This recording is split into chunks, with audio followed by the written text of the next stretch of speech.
In this episode of Inside Rugby, we're going to talk about the second Bledisloe Cup game between the New Zealand All Blacks and the Australian Wallabies, just played in Dunedin in New Zealand.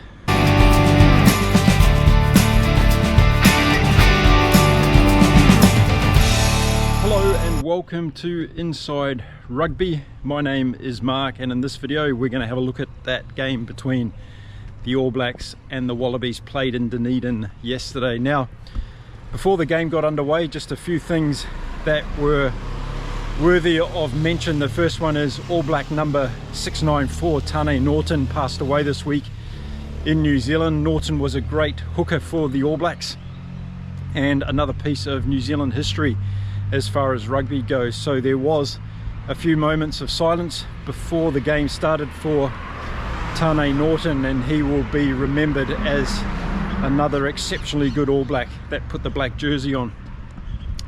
Tate McDermott for the Australians was their captain for this game, becoming the 86th captain of the Wallabies, and a huge honour for him to go into this game as the Australian captain and to see whether or not he could lead his troops to battle and to beat the All Blacks for the first time in 22 years in New Zealand. Yes, the All Blacks had not been beaten in New Zealand for 22 years before this match got underway. So the All Blacks were coming off that impressive win against the Wallabies in Melbourne last week.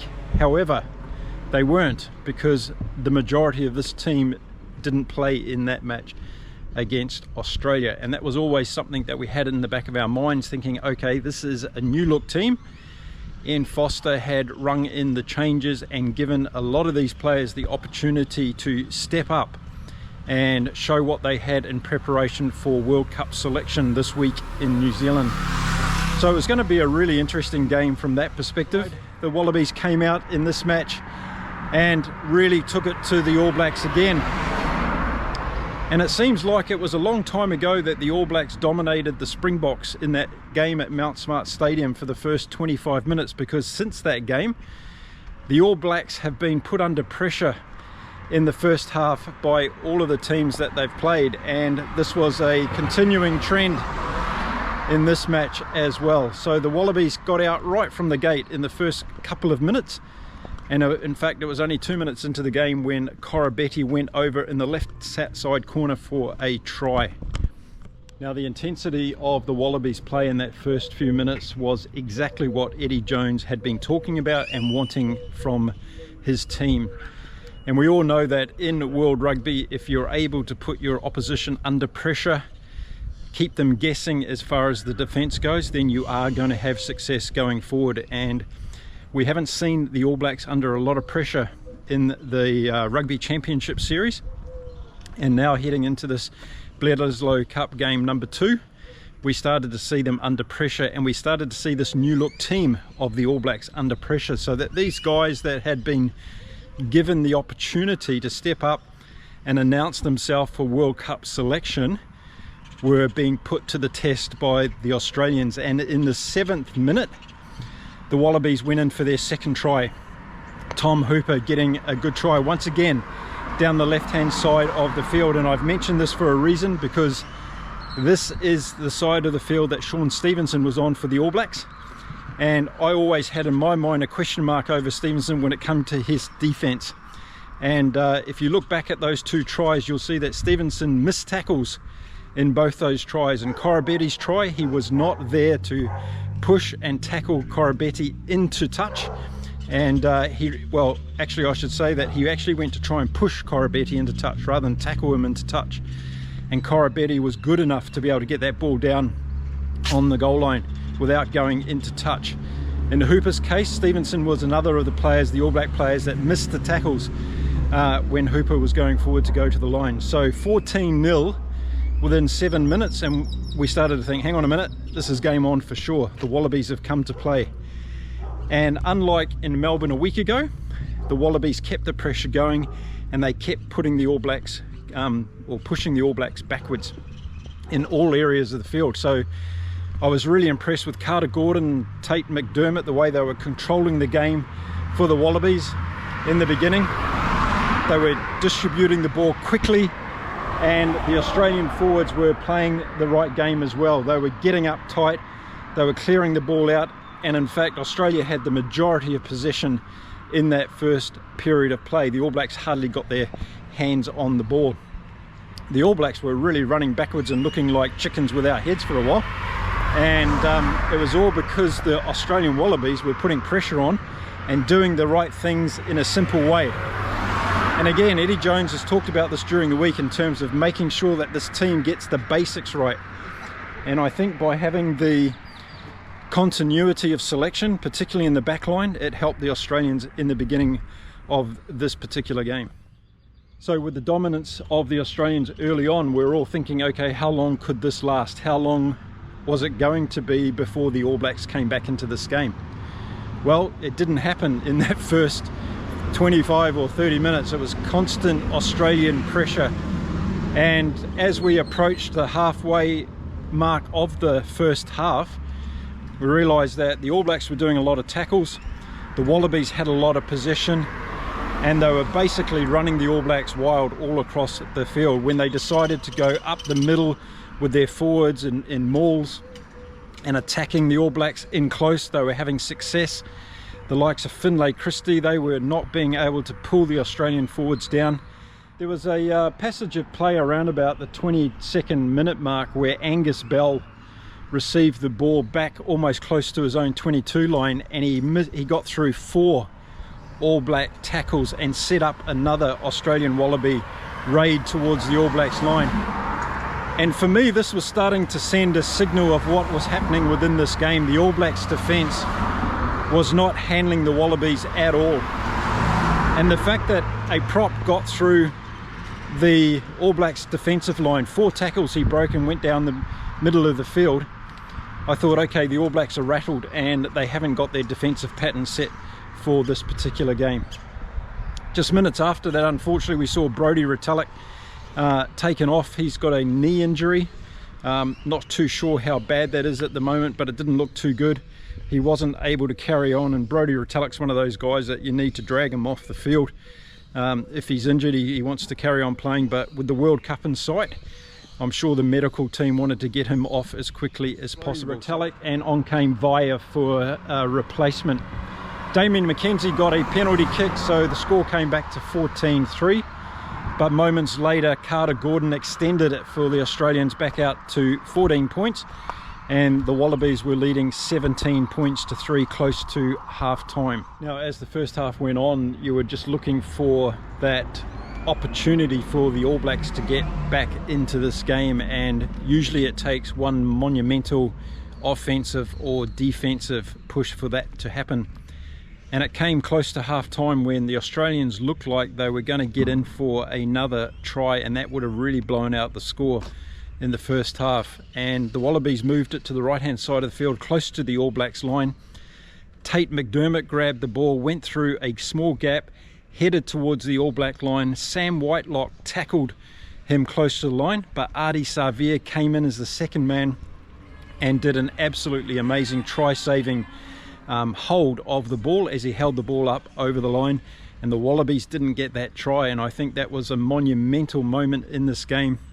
Ardie Savea, what do you say about the guy? Absolutely fantastic in defence. And Sam Whitelock has to be given a lot of credit for that try as well. He was just holding off the ruck in that particular phase of play. He got to McDermott before McDermott got to the line. He tackled him, and he allowed Savea to come in over the top and hold the ball up. It was a great play by those two All Blacks. And it was a turning moment, I think, because just after that you could see that the All Blacks were lifting from that big defensive play, and that the fact that the Australians didn't get in to score again before half time, I think was really significant. However, the All Blacks conceded 17 points in that first half.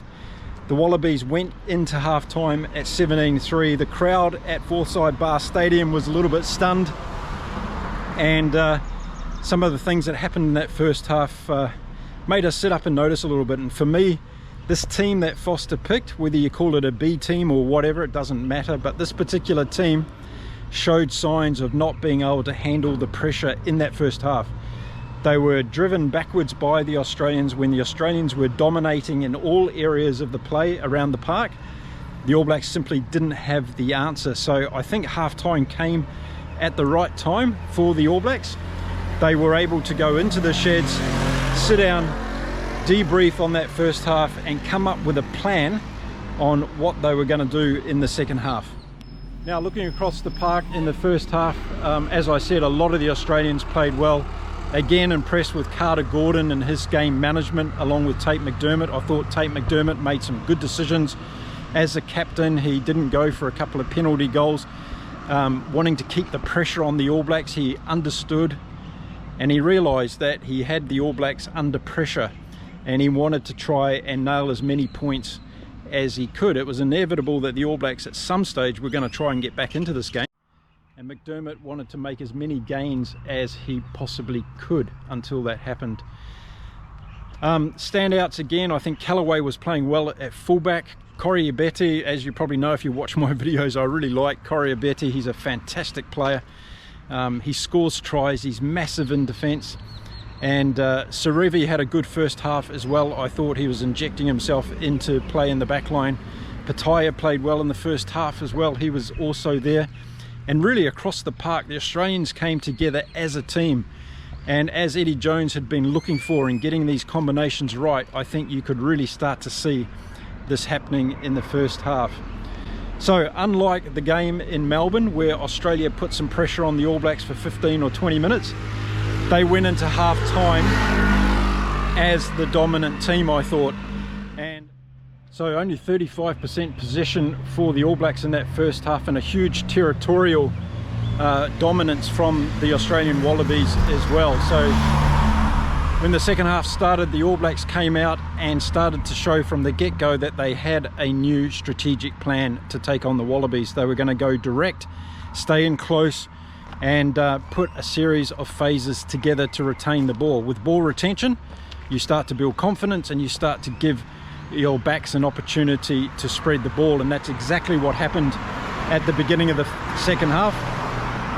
And it was only 3 minutes into the second half that again Will Jordan created an opportunity for the newcomer Shaun Stevenson on the right wing, and Stevenson went over for his first test debut try for the All Blacks in the corner. That try put a little bit of gloss on Stevenson's game up until that stage. I didn't think he was playing very well at all in a defensive line that was getting beaten by the Australians in the first half, but he ended up putting that try, finishing it off, and again thanks to Will Jordan. So the All Blacks started off the second half exactly how they would want to. They got momentum going, they got the crowd back into the game, and the conversion was kicked over, so it was 17-10, and all of a sudden the All Blacks were one try behind the Wallabies.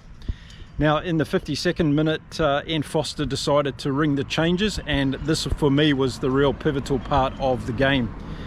And in particular, three players that came on at that time, and that was Aaron Smith, Richie Mo'unga and Tu'ungafasi. And all of a sudden the All Black forwards started to dominate. They were having problems in that first half. Lalala was getting penalised, and the scrum was looking very chaotic under the pressure that the Australians were putting on the All Blacks. Tu'ungafasi coming on really helped the scrum settle down, and from the minute that Smith and Mo'unga came on, all of a sudden the All Black team looked different. You can't replace experience in these types of situations, and Smith playing in his last game in Dunedin in front of his adoring crowd and fans really started to lift the All Blacks. His energy, his game management of the forwards and the backs became apparent almost the moment he stepped on the field. And having his old mate Mo'unga outside of him, they knew that they could turn this game around. So the All Blacks then started to put more and more pressure on the Wallabies, and pretty much like the first half went to the Wallabies, the All Blacks started to dominate in the second half. And listening to the Australian commentary as I have over here, it was a matter of time in their eyes that the All Blacks were going to come back and to dominate this game. In fact, there was some quite desperation from the Aussie commentators on the TV as they were announcing this game in the second half, because it was inevitable that the All Black pressure was building and building, and various phases of play, particularly with the forwards going moving forward. I thought Vi was playing fantastic when he came on and replaced Retallick. Adi Savia continued the second half in the way that he finished the first half, and I thought Sam Whitelock stood up and had a fantastic game as well. As one of the most experienced all-time test caps in world rugby, he's leading by example. I think he's playing as well as he's ever played, and particularly around the loose play. I've seen Sam Whitelock play some instrumental games in the last few games for the All Blacks when he's come on, like he did last week as well.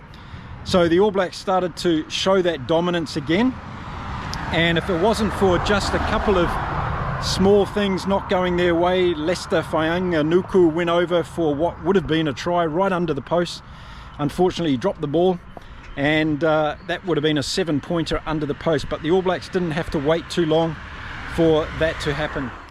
Now, around about the 60th minute, the Australians got a penalty opportunity, a long-range penalty opportunity, and Carter Gordon stepped up to take this, and he just pushed it wide, and that would have been instrumental in taking the Wallabies out to a 20 points to 13 lead at that stage.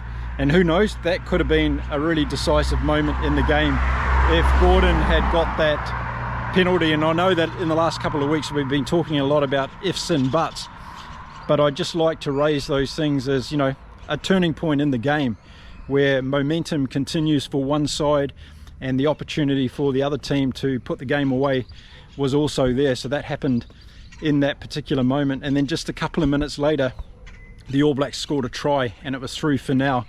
And again, it came after enormous All Black pressure, forward raids close to the Wallabies line, and Finau went over to score a try. He played really well, I thought. Didn't play so well in the first half, but like many of the All Blacks, they were able to turn it around in the second half. But we've got to remember, I think, that in the second half the All Black team wasn't the same team as we had in the first half. So it was a situation that the All Blacks don't usually find themselves in. They only got to the lead of this match after 63 minutes. Normally they start off very strongly and have got a sizable lead on the scoreboard by half time, but in this game they definitely had to come from behind. Mo'unga converted the try from Finau, and all of a sudden the All Blacks were out to 20 points to 17. And again, Mo'unga with his kicking, absolutely spot on when he came on. And if you look at Damien McKenzie's kicking statistics, 63%, not high enough for a World Cup player who's got kicking responsibility. So Mo'unga, again, the All Blacks could rely on him for kicking. So the All Blacks out to 20 points to 17, and it was really a question of whether the Wallabies were going to get any kind of opportunity to get back into this game in the last 10 minutes. And their number one opportunity came from a penalty kick, a long-range penalty kick, and Quade Cooper came on the field. I've shared my thoughts about Cooper in previous videos, and when Craig Dickerson gave the penalty, it was close to the halfway line. Cooper took it within himself to move the penalty spot 1 metre closer to the All Blacks post, and subsequently got the kick over with about that much distance to spare. So 20 points all leading into the last few minutes of the game, and this is what I really liked about the All Blacks in this game. They kept their cool, they kept their game management together, they kept going forward with what was working for them in the second half, and they weren't going to be derailed from that. And I think that's where Australia lost it in the first half, because they changed their plan when they came out in the second half. They didn't stick to their guns. They got rattled by what the All Blacks brought in that second half, and it started to unravel for them, and you could see the frustration on Eddie Jones's face inside the commentary box, inside the coaching box, and there was an air of inevitability about what was happening with the All Blacks in this game in the second half. So close to the end of the game, the All Blacks got a penalty. Richie Mo'unga, Mr. Reliable, got up and took it. The All Blacks went out to 23 to 20. They only had to hold on for a minute or two for the game to be over, and that's exactly what they did. So it was a close shave, a great escape by the All Blacks. They were able to put a second half together with a new look team that came out from the bench, and I thought they played a lot better in that second half. So outstanding plays for me this week for the All Blacks: Adi Savia, Sam Whitelock. Brilliant game by Richie Mo'unga and Aaron Smith in particular. Huge mention to Aaron Smith. I think he turned this game around Concerns over Brodie Retallick and Braden Enor's injuries. Will Jordan came out also in the second half with a knee brace on. I don't know if many people picked that up, but he didn't seem to be moving as well as he usually does in the second half. He made a couple of line breaks in the first half, but I think he got a hard knock somewhere, and he came out a little bit gingerly in the second half. And you'll see, if you watch the game over a couple of times, you'll see that he was actually favouring that leg in the second half. So let's hope Will Jordan's okay. Lester Faianganuku was really good playing the way that he did. He showed a lot of power on that wing, made a couple of really suggestive line breaks, and yeah, Lester's a great player, so I hope to see him featuring in the World Cup quite a bit. Sean Stevenson for me was a bit of a letdown in this game. A lot of hype around this guy. I hadn't seen him play a lot in Super Rugby, and everybody was saying how great he is. I don't think he had a good game yesterday. I think his defensive errors let him down, and Joe Schmidt and Foster are going to be very much focused on this. You can't afford to have those kinds of errors in the World Cup. So I don't know whether things are looking too good for Stevenson to make that plane to Paris. We'll have to wait and see this week. Vi played really well when he went on. Finau played well as well for the All Blacks up front. Tuangafasi, as I said, stabilised that. I think Williams and Lalalao had a few issues in the first half when it came to the scrumming, and I think Craig Dickerson, the referee, had a pretty good game. I think he was communicating well with the players. He was asking them what he needed from them to make the game, first of all, speed up a little bit. He was telling the Australians all the time to get moving when it was particularly lineouts. They were delaying the throw into lineouts, and he was trying to impress on both teams to have a speedy game to make it a good spectacle. So a pretty good all-round game for Craig Dickerson, I thought, as far as the referee, but let me know in the comments. So in general, what do I think about this game? Well, I think it was a good opportunity for the All Blacks to feel some intense pressure.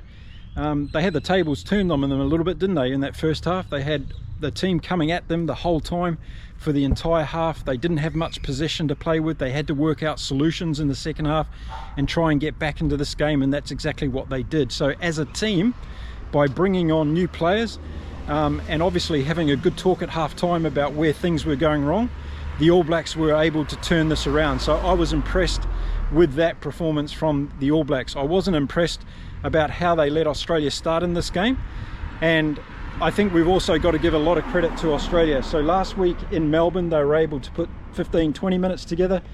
This week they put 40 minutes together. So if they keep on that trajectory, we should get to the World Cup, and Australia's, you know, another team that can really make a difference. And we saw it once again, and I said it last week after the Melbourne game. They've got a lot of talent in this team.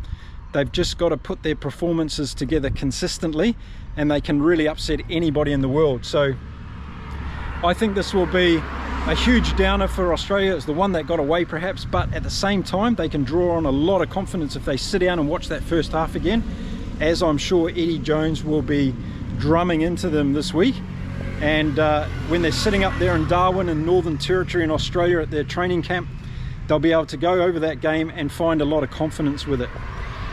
With the All Blacks, well, the experiment probably worked, right? They put those players under pressure to perform on this given day. They were put under pressure by the opposition, and I think Ian Foster and Joe Schmidt have probably got a lot of the answers they were looking for those players that were on the peripheral of this World Cup team for the All Blacks. So I think it was mission accomplished for Foster. It was a bit too close for comfort as far as the result goes, but you know what? I think at the end of the day they would have been happy with getting those answers to that question. Of course, winning is good, and they kept their winning streak intact in New Zealand now, leading into another year. So that was good for the All Blacks. So a pretty entertaining game if you were neutral and watching it from afar. Let me know what you think in the comments. Did you think that the Wallabies, after that first half performance, did you think they were going to go on and win this game? Or were you one of those people thinking that it was inevitable the All Blacks were going to come back into this game, and we had to see whether the Wallabies could actually hang on? What about the changes the All Blacks made in the second half? Do you agree with me that Smith and Mo'unga and Tuangafasi really made a difference to this All Black team? Dallas McLeod came on and played pretty steady, made one break that was good. Will Jordan, a bit of a question mark. over whether he's got a potential injury. It didn't look too bad otherwise. I think they would have taken him off. But all around, it was a very entertaining game. Now, we've got a lot more games coming up this weekend. I'm going to be covering those right here on Inside Rugby. So hit the subscribe button, please, and follow along, because we've got lots of rugby to talk about. It's getting very exciting now, as we're only 30 odd days away from the start of that Rugby World Cup in Paris. So yeah, fantastic times ahead. So there we go. Thanks very much for watching my videos. I appreciate you all. I love all your comments, so keep them coming. And I'll be back again soon with another video. Until then, stay safe, stay well, and enjoy your rugby, everyone. Bye for now.